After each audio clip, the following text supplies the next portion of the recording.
Ils sont 21 élèves à faire leur première rentrée cette année au Centre des métiers d'art. L'admission se fait sur concours avec 3 épreuves obligatoires. Parmi les lauréats, Kalani Dehors et Tauna Tereter Oatea. Titulaires du baccalauréat, les 2 jeunes femmes vont tenter de décrocher leur brevet polynésien des métiers d'art, option sculpture.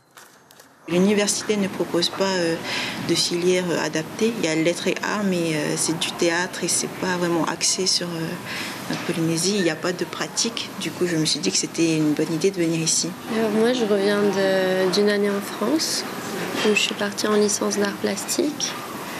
Et comme Tauna Tere, j'ai manqué de ma culture.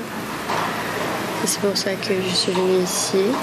Officiellement, les cours débutent lundi prochain. Mais cette année, la direction a décidé de mettre en place une pré-rentrée, 2 jours durant lesquels les nouveaux élèves vont se familiariser avec leurs outils de travail.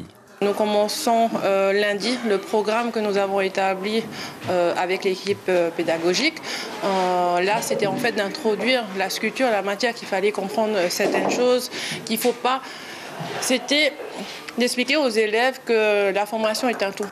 Ouvert sur l'art traditionnel, le CMA n'oublie pas que le monde est en perpétuelle évolution. Il faut donc accompagner les élèves vers plus d'ouverture d'esprit.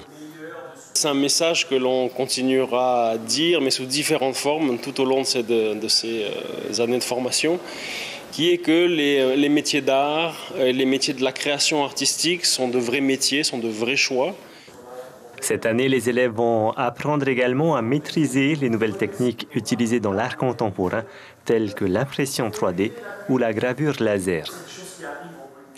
Veri Taimana, bonsoir. Vous êtes le directeur de ce Centre des métiers d'art. On vient de le voir, il y a à la fois la tradition, la modernité, il y a à la fois la culture et les nouvelles technologies.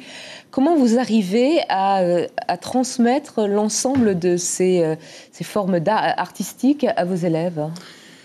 Nous partons de la base qui est le patrimoine polynésien. Donc nous introduisons dans notre enseignement. Et cet acte est un acte de respect pour nos ancêtres. Et nous n'oublions pas que nous sommes au XXIe siècle et qu'il faut absolument utiliser les outils d'aujourd'hui.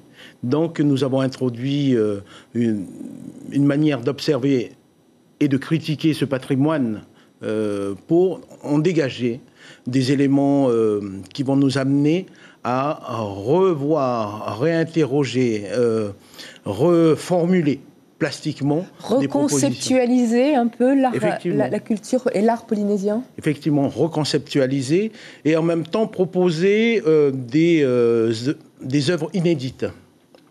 Elle est basée sur une vision contemporaine de nos arts polynésiens, puisque nous considérons qu'il faut amener la création polynésienne au firmament de la création.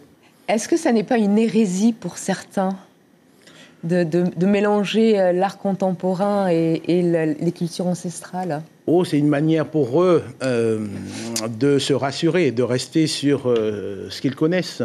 Nous aurons toujours les conservateurs du patrimoine polynésien, mais ce qui est sûr, c'est que ce que nous produisons aujourd'hui sera dans le patrimoine polynésien de demain.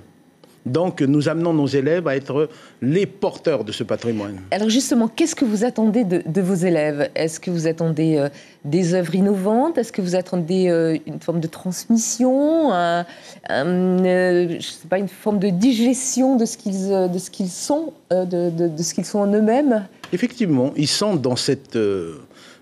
Nous sommes tous dans cette logique. C'est-à-dire qu'une œuvre d'art est avant tout...